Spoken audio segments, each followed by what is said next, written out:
Baik, mungkin bisa dijelaskan tentang masalah azali. Azali tersebut adalah ditakrifkan azali bima la yazal ataupun sifatul hal. Dalam artian kata suatu sifat yang memang tidak ada batasnya dan dikategorikan ke dalam qadim. Qadim. Mana qadim? La awwala li wujudi, dan tidak ada pengakhiran terhadap azali tersebut. Sesuatu yang telah ada dalam azali memang tidak bisa diganggu-gugat lagi. Memang sudah ketetapan Allah sebagaimana yang telah ditetapkan dalam azali. Maka kita tidak boleh memprotes Allah Subhanahu wa taala dan tidak boleh kita mendoakan agar Allah taala merubah sesuatu yang telah ditakdirkan dalam azali. Tidak boleh. Memang sudah tetap dan sudah diken begitu. Itu azali. Kemudian lauh mahfuz. Ini ada keterkaitan antara azali dan lauh mahfuz. Azali merupakan qadim, mana qadim tidak bisa diubah, diganggu-gugat dan diubah lagi.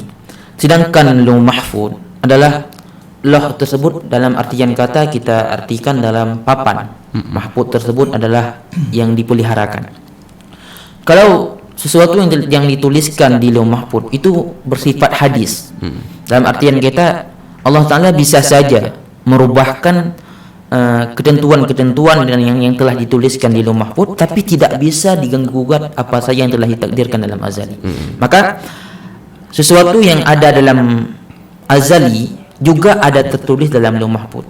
Cuma yang ada perbedaan antara dua adalah di lauh mahfuz tidak bisa diganggu-gugat, sedangkan di dalam azali bisa saja Allah Ta'ala merubahkan sama seperti adanya di lauh mahfuz di azali. Maka perbedaannya di si qadim dan hadis. Itu.